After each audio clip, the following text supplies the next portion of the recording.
ಬಂಧುಗಳೇ ವಂದನೆಗಳು. ನಿಮ್ಮ ಪ್ರೀತಿಯ ಅಗ್ನಿಯುಗದ ಮತ್ತೊಂದು ಸ್ವಾರಸ್ಯಪೂರ್ಣ ಸುದ್ದಿಗುಚ್ಛಕ್ಕೆ ತಮ್ಮೆಲ್ಲರಿಗೂ ಆತ್ಮೀಯ ಸ್ವಾಗತ.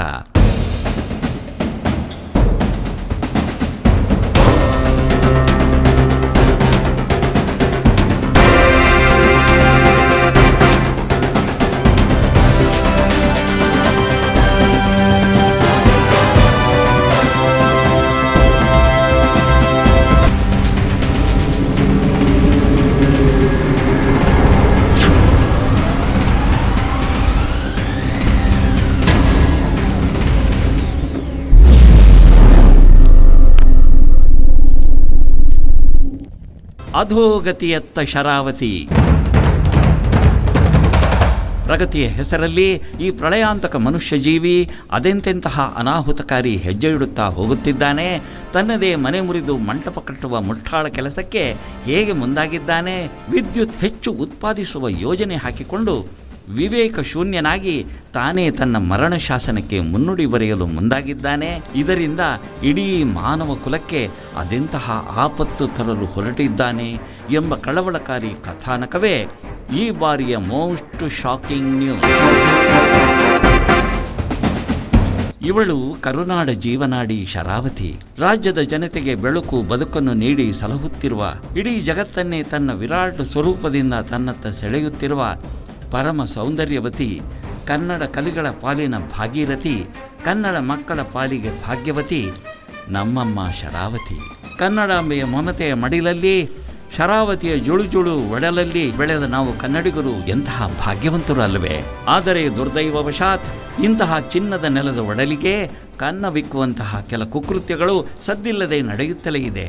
ಒಂದೆಡೆ ಮಲೆನಾಡ ಹೃದಯ ಭಾಗವಾದ ಪಶ್ಚಿಮ ಘಟ್ಟದ ಗರ್ಭವನ್ನೇ ಸೀಳುವ ಕುಕೃತ್ಯಕ್ಕೆ ಇದೇ ಮತಿಹೀನ ಮನುಷ್ಯ ಹುನ್ನಾರ ನಡೆಸಿದ್ದರೆ, ಮತ್ತೊಂದೆಡೆ ಹೆಚ್ಚು ಹೆಚ್ಚು ವಿದ್ಯುತ್ ಉತ್ಪಾದನೆ ಮಾಡುವ ಹುಚ್ಚು ಯೋಜನೆಗೆ ಮುಂದಾಗಿರುವ ಇದೇ ಮಂದಮತಿ ಮನುಷ್ಯ ಇಲ್ಲಿನ ಸಾಲು ಸಾಲು ವೃಕ್ಷ ಸಂಪತ್ತಿನ ನಾಶಕ್ಕೆ, ಅಪರೂಪದ ಪ್ರಾಣಿ ಪಕ್ಷಿ ಸಂಕುಲಗಳ ಭೀಕರ ಮಾರಣ ಹೋಮಕ್ಕೆ ಸನ್ನದ್ಧನಾಗಿರುವುದು ಮಹಾವಿನಾಶದ ಸೂಚನೆಯೇ ಆಗಿದೆ. ಕರ್ನಾಟಕ ಸರ್ಕಾರವು ಮತ್ತೆ ಶರಾವತಿ ನೀರನ್ನು ದುರ್ಬಳಕೆ ಮಾಡುವ ಹುನ್ನಾರ ನಡೆಸಿದೆ. ಕೆಳಗಾಗಲೇ ಬಿದ್ದ ನೀರನ್ನು ಮತ್ತೆ ಮೇಲಕ್ಕೆ ಪಂಪ್ ಮಾಡಿ ಮತ್ತೆ ಕೆಳಗೆ ಕಳುಹಿಸಿ ಮತ್ತೆ ವಿದ್ಯುತ್ ಉತ್ಪಾದನೆ ಮಾಡುತ್ತಿದ್ದೇವೆ ಎನ್ನುವ ಒಂದು ಯೋಜನೆಯನ್ನು ಅದು ಹಾಕಿಕೊಂಡಿದೆ. ಇದು ಖಂಡನ. ಏಕೆಂದರೆ ಈಗಾಗಲೇ ನಾವು ಕರ್ನಾಟಕದ ಎಲ್ಲ ನೆಲ, ಎಲ್ಲ ಜಲ ಹಾಗೂ ಎಲ್ಲ ಕಾಡನ್ನು ಹಾಳು ಮಾಡಿ ಆಗಿದೆ. ಮನುಕುಲ ದುರಂತದ ಅಂಚಿಗೆ ತಲುಪಿದೆ. ಇಂತಹ ಸಂದರ್ಭದಲ್ಲಿ ಮತ್ತೆ ಮತ್ತೆ ಅದನ್ನು ಹಾಳು ಮಾಡಿ ಪ್ರಗತಿ ಮಾಡುತ್ತೇವೆ ಎಂದು ಕೆಲವರು ಹಣ ಮಾಡುವ ಈ ಹುನ್ನಾರವನ್ನು ನಾನು ಖಂಡಿಸುತ್ತೇನೆ. ಇಲ್ಲಿನ ಭೂಗರ್ಭವನ್ನೇ ಭಯಾನಕ ಸ್ಫೋಟಕಗಳಿಂದ ಸ್ಫೋಟಿಸಿ ಸುರಂಗ ತೋಡುವ ಭರದಲ್ಲಿ ಭಯಂಕರ ಭೂಕಂಪನ ಸೃಷ್ಟಿಸಿ ಸರ್ವನಾಶಕ್ಕೆ ಸಿದ್ಧನಾಗಿರುವುದು ಮನುಕುಲಕ್ಕೆ ಎಚ್ಚರಿಕೆಯ ಗಂಟೆಯಾಗಿದೆ. ಈ ಕಥಾನಕದ ಕೇಂದ್ರ ಬಿಂದುವೇ ವಿದ್ಯುತ್ ಉತ್ಪಾದನಾ ವಿಚಾರ.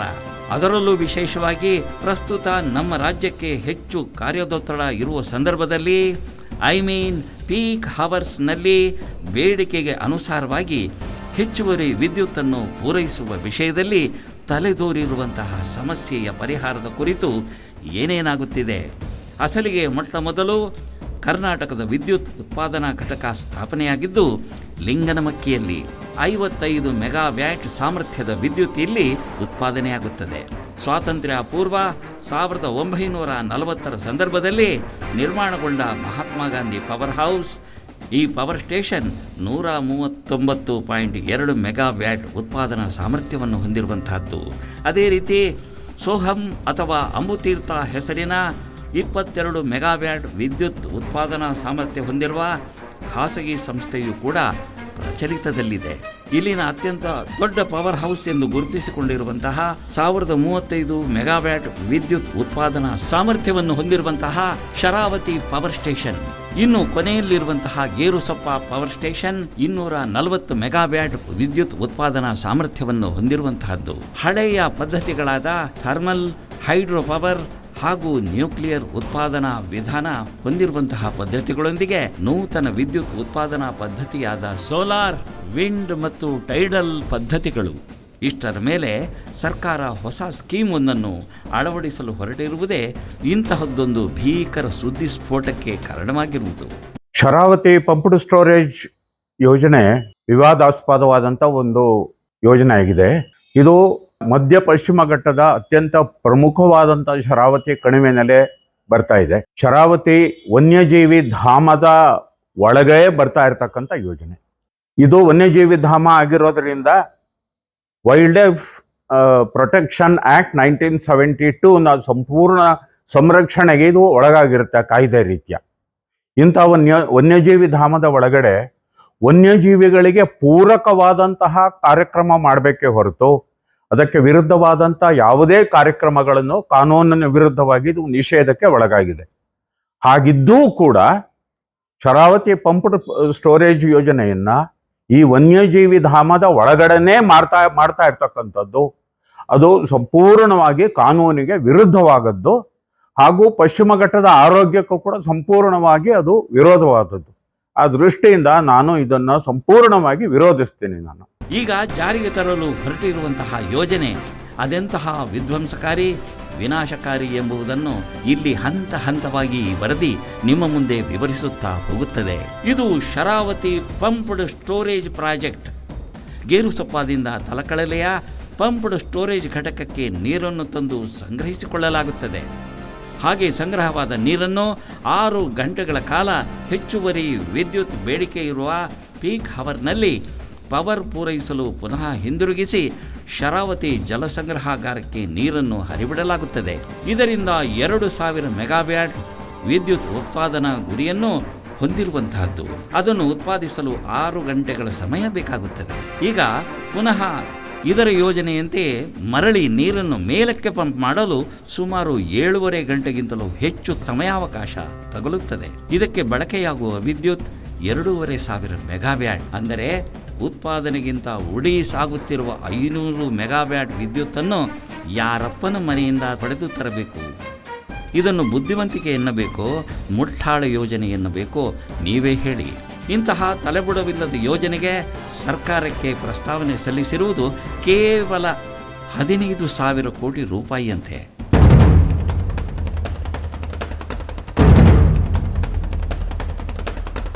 ಅಂದರೆ ಇಲ್ಲಿ ಲಾಭ ಮಾಡಿಕೊಳ್ಳಲಿಕ್ಕಲ್ಲ, ಉಲ್ಟಾ ನಷ್ಟ ಮಾಡಿಕೊಳ್ಳಲಿಕ್ಕೆಂದೇ ಪಂಗನಾಮ ಸ್ಕೀಮಿಗೆ ಅರ್ಜಿ ಹಾಕಿರುವುದು ಮೇಲ್ನೋಟಕ್ಕೆ ಸ್ಪಷ್ಟವಾಗಿ ಗೊತ್ತಾಗುತ್ತಿರುವಂತಹದ್ದು.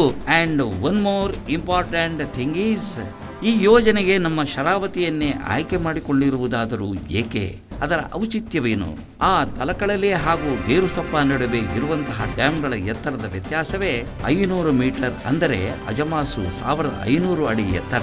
ಇದರಿಂದಾಗಿ ರಭಸವಾಗಿ ನೀರು ಹರಿಸಲು, ವಿದ್ಯುತ್ ಉತ್ಪಾದನೆಗೆ ಈ ಎತ್ತರ ಹೇಳಿ ಮಾಡಿಸಿದಂತಿದೆ. ಸರ್ಕಾರ ಯಾವುದೇ ಯೋಜನೆಗೆ ಹಣ ವಿನಿಯೋಗಿಸುವಾಗ ಅದರ ಕಾಸ್ಟ್ ಬೆನಿಫಿಟ್ ರೇಷಿಯೋವನ್ನು ಗಮನದಲ್ಲಿಟ್ಟುಕೊಂಡೇ ಹಣ ವಿನಿಯೋಗಿಸುತ್ತದೆ. ಇನ್ನೂ ಸ್ಪಷ್ಟವಾಗಿ ಹೇಳಬೇಕೆಂದರೆ ಸರ್ಕಾರ 100 ರೂಪಾಯಿ ಬಂಡವಾಳ ತೊಡಗಿಸಿದರೆ ಕನಿಷ್ಠ 150 ರೂಪಾಯಿಗಳಾದರೂ ಲಾಭದ ರೂಪದಲ್ಲಿ ಬರಬೇಕು ಅಲ್ವೇ? ಆದರೆ ಈ ಯೋಜನೆಯಿಂದ ಸರ್ಕಾರಕ್ಕೆ ಬರುವ ಲಾಭ ಕೇಳಿದರೆ ನೀವುಗಳು ಪ್ರಜ್ಞಾಶೂನ್ಯರಾಗಿ ಹೋಗಿಬಿಡುತ್ತೀರಿ. ನಮಸ್ಕಾರ. ಈ ಶರಾವತಿ ಪಂಪ್ ಸ್ಟೋರೇಜ್ ವೆಸ್ಟರ್ನ್ ಘಾಟ್ಸಲ್ಲಿ ಆಗ್ತಿರೋದು ತುಂಬ ಎಲ್ರಿಗೂ ಒಂದು ಕಷ್ಟದ ಒಂದು ಕೆಲಸ ಅಂತ ಕಾಣ್ತದೆ. ಈ ಶರಾವತಿ ಪಂಪ್ ಸ್ಟೋರೇಜ್ ಮಾಡೋದ್ರಿಂದ ಕರೆಂಟ್ ಸಿಗುತ್ತೆ ಅಂತ ಹೇಳ್ತಾರೆ. ಇದು ಬಯೋಡೈವರ್ಸಿಟಿ ಹಾಟ್ಸ್ಪಾಟ್ ಅಂತ ತಮಗೆಲ್ಲ ತಿಳಿದಂಥ ವಿಚಾರನೇ. ಇಲ್ಲಿ ಸ್ಟೋರೇಜ್ ಪಂಪ್ ಮಾಡೋದಕ್ಕೆ ಸಾಕಷ್ಟು ಮದ್ದುಗುಂಡು ಯೂಸ್ ಮಾಡಿ ಅದನ್ನ ಸುರಂಗ ಕೊಡ್ತಾರೆ. ಆ ಸುರಂಗ ಕೊರೆದಂಥ ಮೆಟೀರಿಯಲ್ಸ್ 1000 ಟನ್ ಬರುತ್ತೆ. ಅದನ್ನ ಎಲ್ಲಿ ತಗೊಂಡು ಹೋಗ್ತಾರೆ ಗೊತ್ತಿಲ್ಲ. ಈ ಯೋಜನೆ ಯಾವುದೇ ಕಾರಣಕ್ಕೂ ಮಾಡಬಾರ್ದು ಅಂತ ನಮ್ದೆಲ್ಲ ಒತ್ತಾಯ ಇದೆ. ಎಸ್, 15,000 ಕೋಟಿ ಧನರಾಶಿಯನ್ನು ಈ ಯೋಜನೆಗೆ ಸರ್ಕಾರ ತೊಡಗಿಸಿದರೆ ಬರುವ ಲಾಭವೆಷ್ಟು ಗೊತ್ತಾ? ಕೇವಲ 4%. ಬೆಟ್ಟ ಬಗೆದು ಇಲಿ ಹಿಡಿದು ತಂದರು ಎಂಬ ಗಾದೆಯಂತೆ ಈ ಯೋಜನೆಯ ಬಂಡವಾಳದ ದುಡ್ಡನ್ನು ಕೊನೆ ಪಕ್ಷ ಎಣಿಸಿದ ಕೂಲಿನಾದರೂ ಬರ್ಬೇಕಲ್ವೇನ್ರಿ? ಲಾಭದ ಮನೆ ಹಾಳಾಗಿ ಹೋಗ್ಲಿ, ನಿಂತ ನೆಲ ಉಳಿಯುತ್ತಾ ಮೊದಲು ಅದನ್ನು ನೋಡಿ. ಪಶ್ಚಿಮ ಘಟ್ಟದ ಅತಿ ಸೂಕ್ಷ್ಮ ಪ್ರದೇಶದಲ್ಲಿ ಈ ಹಡಾಲ್ ಯೋಜನೆಗೆ 30,000ಕ್ಕಿಂತಲೂ ಹೆಚ್ಚು ವೃಕ್ಷರಾಶಿಯ ಮಾರಣಹೋಮ. ಇನ್ನು ಸುರಂಗ ತೋಡುವ ಕೆಲಸಕ್ಕೆ 18,000 ಟನ್ ಭಯಂಕರ ಸ್ಫೋಟಕಗಳನ್ನು ತಂದು ಸೆಸಿಮಿಕ್ ಝೋನ್ 3 ಯಂತಹ ಅತಿ ಸೂಕ್ಷ್ಮ ವಲಯದಲ್ಲಿ ಭಯಂಕರವಾಗಿ ಸ್ಫೋಟಿಸಲಾಗುತ್ತದೆ. ಇದರಿಂದ 5.2 ಮ್ಯಾಗ್ನಿಟ್ಯೂಡ್ ಭೀಕರ ಕಂಪನದ ಭೂಕಂಪನ ಸೃಷ್ಟಿಯಾಗುತ್ತದೆ. ಇದರಿಂದ ಪಶ್ಚಿಮ ಘಟ್ಟ ಮಾತ್ರವಲ್ಲ, ಅದೆಷ್ಟು ವ್ಯಾಪ್ತಿಯವರೆಗೆ ಅಲ್ಲೋಲ ಕಲ್ಲೋಲವೆದ್ದು ಹೋಗುವ ಅಪಾಯವಿದೆ ಎಂದು ಹೇಳಲಾಗಿದೆ. ಆ ನಂತರದಲ್ಲಿ ಈ ಲಿಂಗನಮಕ್ಕಿ, ಜೋಗ ಫಾಲ್ಸ್ ಇವುಗಳೆಲ್ಲವೂ ಉಳಿದುಕೊಳ್ಳುವುದು ಕೇವಲ ಚಿತ್ರಪಟಗಳಲ್ಲಿ ಮಾತ್ರ. ಈ ಯೋಜನಾ ನಿರ್ಮಾಣ ಕಾರ್ಯಕ್ಕೆ ಅಲ್ಲಿನ ಸಂಪನ್ಮೂಲಗಳನ್ನೆಲ್ಲ ಸರ್ವನಾಶ ಮಾಡಿಯೇ ಸಾಗುವ ದಾರಿ, ಟನೆಲ್, ದಾಸ್ತಾನು ಸಂಗ್ರಹಗಾರ, ಯಂತ್ರೋಪಕರಣಗಳ ಸಂಗ್ರಹ, ಓಡಾಟಕ್ಕೆ ಅಧಿಕಾರಿಗಳ, ಕಾರ್ಮಿಕರ ವಸತಿಗೆ ಜಾಗ ಎಲ್ಲ ಇಲ್ಲಿಯೇ.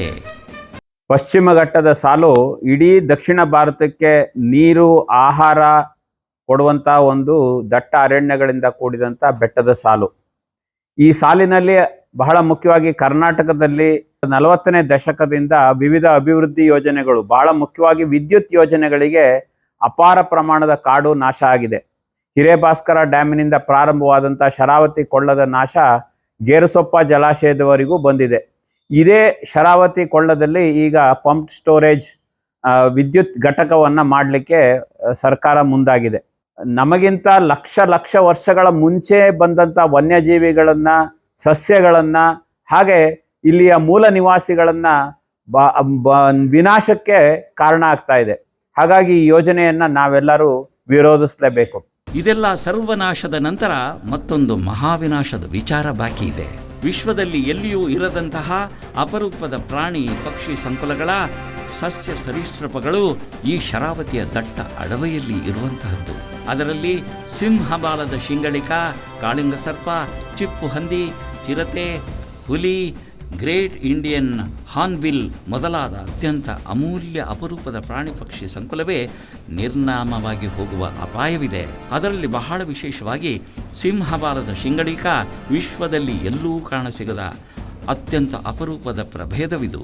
ಬಹಳ ನಾಚಿಕೆ ಸ್ವಭಾವದ ಪ್ರಾಣಿಯಾಗಿ ಸದಾ ಮರಗಳಲ್ಲೇ ವಾಸಿಸುವ ಈ ವಾನರ ನೀರು ಕುಡಿಯಲಿಕ್ಕೂ ಕೂಡ ನೆಲದ ಮೇಲೆ ಇಳಿಯದಷ್ಟು ಹೆದರುಪುಕ್ಕಲು ಪ್ರಾಣಿಯಂತೆ.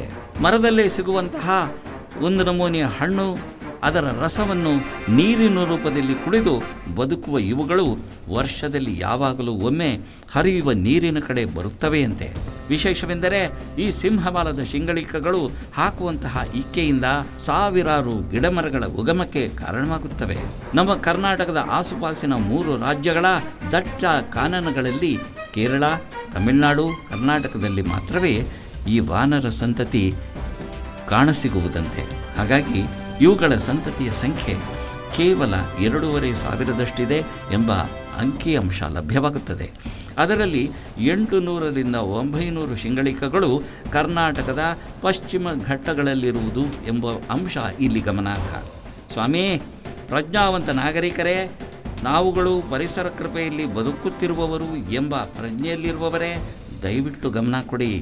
ನಾಳೆ ನಾವು, ನಮ್ಮ ಮಕ್ಕಳು ಕಾಡು ಮೇಡುಗಳಿಲ್ಲದ ಸುಡುಗಾಡಿನಲ್ಲಿ ಬದುಕಬೇಕಾದ ಬರ್ಬರ ದಿನಗಳನ್ನು ನೋಡುವುದು ಬೇಡವೆಂದರೆ ನಮ್ಮ ನಾಡಿನ ಜೀವನಾಡಿ ಪಶ್ಚಿಮ ಘಟ್ಟವನ್ನು ಉಳಿಸಿಕೊಳ್ಳಬೇಕೆಂಬ ಹಂಬಲ ನಿಮ್ಮಲ್ಲಿದ್ದರೆ, ನಮ್ಮ ಮಕ್ಕಳು ಮರಿ ನಾಳೆ ಉಸಿರಾಡುವ ಗಾಳಿಗೂ ಸಿಲಿಂಡರ್ ಹೊರಬೇಕಾದ ದುರ್ದಿನ ತಂದುಕೊಳ್ಳುವುದು ಬೇಡವೆಂದರೆ, ಹನಿ ನೀರಿಗೂ ಹಾಹಾಕಾರ ಏಳಬಾರದೆಂದರೆ, ಬಹಳ ಮುಖ್ಯವಾಗಿ ಕೆಲವೇ ಸಮಯದಲ್ಲಿ ಸ್ವಯಂಕೃತ ಅಪರಾಧದಿಂದ ಭಯಂಕರ ಭೂಕಂಪಕ್ಕೆ ತುತ್ತಾಗಬಾರದೆಂದರೆ ಹಿಂದೆ ಜಾಗೃತರಾಗಿ.